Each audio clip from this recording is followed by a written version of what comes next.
स्वागत है दोस्तों आपके अपने इस YouTube चैनल जिसका नाम है केडी प्रोडक्शन इंजीनियरिंग। आज हम बात करने वाले हैं सीएनसी यानी कंप्यूटर न्यूमेरिकल कंट्रोल के प्रोग्रामिंग में यूज होने वाले जी कोड और एम कोड के बारे में और जानेंगे ये क्या होते हैं, इनके कौन कौन से कोडिंग है और ये वर्क कैसे करते हैं। तो चलिए करते हैं वीडियो को शुरू। दोस्तों इंडस्ट्री के अंदर जब हम सीएनसी मशीन का यूज करते हैं यानी कंप्यूटर न्यूमेरिकल कंट्रोल मशीन का यूज करते हैं, वहाँ पर होते हैं टूलिंग।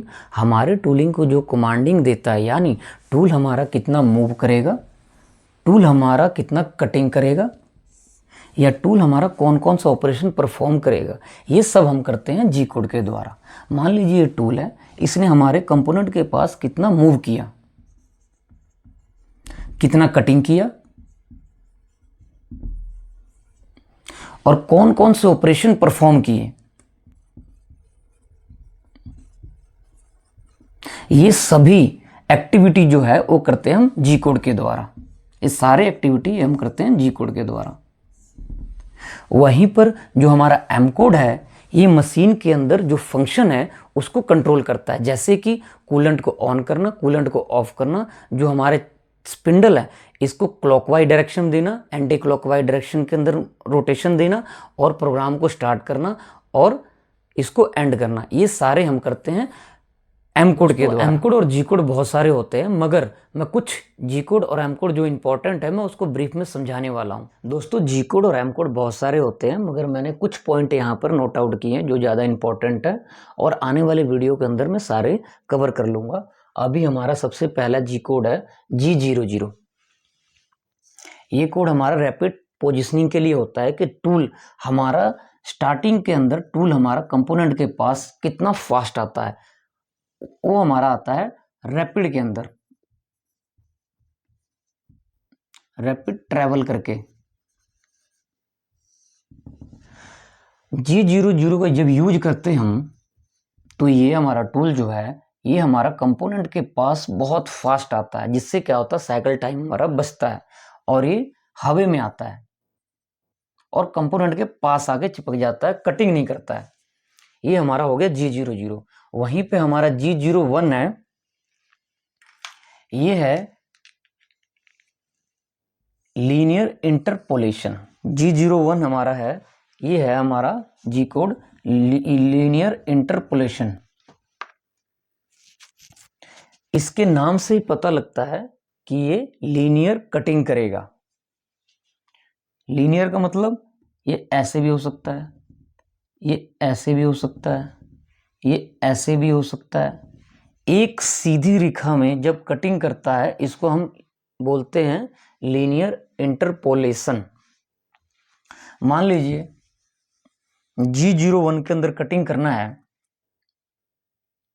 G01 के अंदर कटिंग करना है और ये हमारा कंपोनेंट है, ये एक सीधी रेखा में करेगा फीड में G01 में, ये नीचे फेसिंग भी करेगा इसका कटिंग में। और एग्जांपल दे रहा हूं मैं आपको, जिस तरह ये है ऐसे आके ये ऐसे नीचे को भी कटिंग करेगा, ये फिर ये आगे भी ऐसे कटिंग करेगा, ये फिर ये ऊपर भी कटिंग करेगा, फिर ये ऐसे बाहर भी कटिंग कर लेगा। कहने का मतलब एक सीधी लाइन होनी चाहिए, ये भी एक सीधी लाइन है, ये भी एक सीधी लाइन है, ये भी एक सीधी लाइन है, ये भी और ये भी। और इसके अंदर अगर कोई चैम्फर है, मान लीजिए ये कंपोनेंट ऐसे है, इसके अंदर जो ये हमारी है जो चैम्फर है, ये भी हमारा एक सीधा लाइन ही है ऐसे, ये भी हमारा G01 के अंदर ही कटिंग करेगा।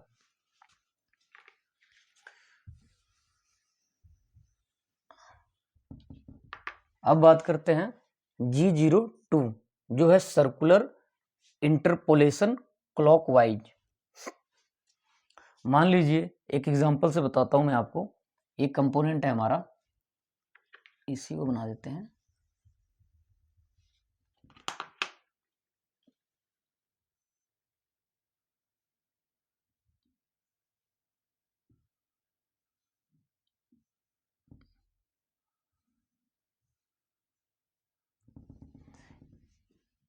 ये हमारा कंपोनेंट है। अब ये टूल यहां से कटिंग करते, ये ऐसे आप देख रहे हैं, ये ऐसे रेडियस बन रहा है यहाँ पे ध्यान से देखिए,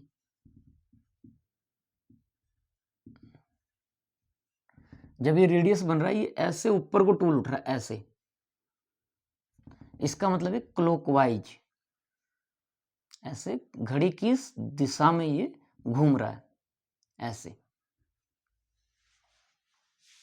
G02 सर्कुलर इंटरपोलेशन क्लॉकवाइज, तो ये कटिंग करेगा ऐसे ऊपर को, और इसके ऊपर सेम यहां पे आप देखिए ये ऊपर को ऐसे जाके आगे को ऐसे घूम रहा है, ऊपर को ऐसे।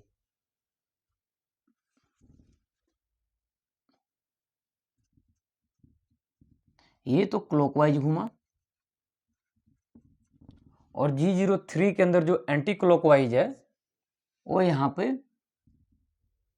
आप देखिए इसके अंदर दोनों ही ऑपरेशन कवर हो रहे हैं, ये क्लॉकवाइज भी हो रहा है, ये एंटी क्लॉकवाइज भी हो रहा है। तो इसका हम इस्तेमाल करेंगे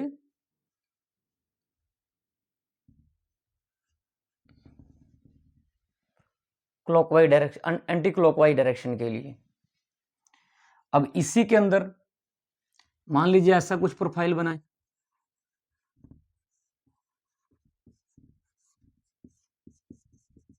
ये हमारा भी क्लॉकवाइज की डायरेक्शन में, ये हमारा टूल, ये रेडियस हमारा क्लॉकवाइज डायरेक्शन में ही कटिंग करेगा। अब हमारा आ जाता है 5th पॉइंट जो है G04।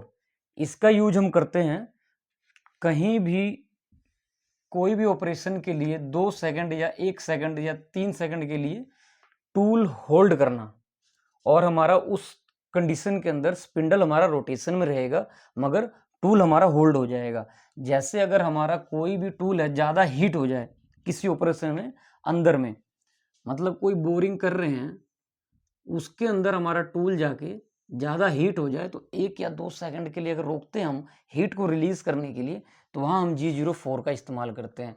और वहाँ पे अगर बर रिमूव करना हो अंदर में तो हमारा स्पिंडल रोटेशन में रहेगा पर हमारा टूल उस डायरेक्शन में हमारा कुछ टाइम के लिए अंदर होल्ड रहेगा, जिससे क्या होगा जो एंड वाला पोर्शन है उसका सरफेस फिनिशिंग अच्छी आएगी, इसलिए हम G04 का इस्तेमाल करते हैं। अब आते हैं हम G28 मतलब G28 कोड का हम इस्तेमाल करते हैं रेफरेंस पॉइंट रिटर्न मतलब होम पोजीशन के लिए। अगर ये टूल आया हमारा यहाँ से उठ के और इसने सारे ऑपरेशन किए, यहाँ टर्निंग किया, फेसिंग किया, ड्रिलिंग किया, ये वापस चला गया होम पोजीशन पे, इसके लिए हम यूज करते हैं G28। दोस्तों हम अब बात करेंगे एम कोड के ऊपर, जो कि मैंने बताया था कि एम कोड मशीन के फंक्शन को कंट्रोल करता है। सबसे पहले हमारा एम कोड है M01। ये होता है ऑप्शनल स्टॉप। ऑप्शनल स्टॉप मतलब मान लीजिए कि हमारा कंपोनेंट है, इस कंपोनेंट में हमने 3 ऑपरेशन करना है। पहला ऑपरेशन करना हमने ड्रिल,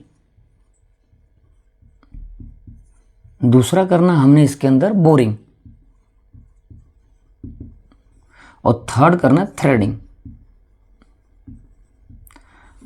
अब जब हम सेटिंग लगाते हैं तो सबसे पहले हम क्या करते हैं, प्रोग्राम के अंदर M01 लगा के, जिस तरह पहला प्रोग्राम हमने बनाया ड्रिल का, प्रोग्राम एक ही बनेगा मगर प्रोग्राम जब ब्लॉक के अंदर ऊपर से नीचे तक बनते हैं तो इसके अंदर प्रोग्राम में आगे वाले वीडियो में बताऊंगा, मगर अभी जस्ट यहाँ के लिए ये है कि जब मैं ड्रिल का प्रोग्राम बनाऊंगा तो जब ड्रिल मेरा एंड होगा, ड्रिल का प्रोग्राम जब एंड होगा तो उसकी मैं एंड में लगाऊंगा M01। इससे क्या होगा कि जब ड्रिल का ऑपरेशन ख़त्म होगा, इसके अंदर जब ड्रिल का ऑपरेशन ख़त्म होगा तो उसके बाद मेरा मशीन जाएगा रुक M02 के सहायता से, मतलब साथ के साथ हम M02 भी लगाएंगे, मेरा मशीन जाएगा रुक। उससे क्या होगा, जब मैं बोरिंग करने आऊँगा तो मेरा क्लियर होगा कि मेरा पहला ऑपरेशन अच्छे से परफॉर्म हो गया। उसी तरीके से जब मैं बोरिंग का ऑपरेशन करूँगा, उसके बाद जब बोरिंग का ऑपरेशन करने के बाद M01 लगाने के बाद जब ये ख़त्म हो जाएगा बोरिंग का ऑपरेशन, उसके बाद क्या होगा कि जब मैं थ्रेडिंग करूँगा मेरे को क्लियर होगा कि हाँ मेरे बोरिंग के अंदर मेरा जो साइज है, मार्जिन है, ओके है। उस तरह फिर मैं लास्ट में थर्ड में मैं थ्रेडिंग का ऑपरेशन परफॉर्म कर लूँगा इसके ऊपर। इससे क्या होगा, हमारे रिजेक्शन नहीं बनेगी और दूसरा हमारे मशीन एक्सीडेंट होने का कोई भी चांस नहीं बनता है। अब आते हैं, हम बात करते हैं M03। ये क्या, हमारा जो स्पिंडल है वो हमारा क्लॉकवाइज डायरेक्शन में रोटेशन लेगा। फोर्थ क्या है हमारा M04, जो हमारा स्पिंडल है वो है काउंटर क्लॉकवाइज रोटेशन के लिए। उसी तरीके से कई मशीनों के अंदर हमारा M08 है वो कूलेंट ऑन करने के लिए यूज होता है, और कई मशीनें जो हमारी हैं वो हमारा M07 लेता है कूलेंट ऑन होने के लिए। इसी तरीके से हमारा M09 है जो कूलेंट ऑफ होने के लिए लेता है। लास्ट में है हमारे पास है M030। इसके अंदर क्या है कि जो हमारा प्रोग्राम है वो एंड और रीस्टार्ट हो जाता है। अगर हम इसके अंदर अपने प्रोग्राम के अंदर M30 का यूज़ करते हैं तो एंड में क्या होता है, सारा प्रोग्राम होने के बाद, जिस तरह मैं अगर इसी का एग्जांपल लूँ तो M30 के अंदर पहले ड्रिल हुआ, फिर बोरिंग हुआ, फिर थ्रेडिंग हुआ। ये सारे ऑपरेशन डन होने के बाद एंड में क्या होगा, हमारा प्रोग्राम एंड होगा, साथ के साथ क्या होगा, रीस्टार्ट हो जाएगा। आशा करता हूँ दोस्तों आपको ये वीडियो पसंद आई होगी। अगर आपको वीडियो पसंद आई हो तो लाइक, शेयर एंड कमेंट जरूर करिए। धन्यवाद।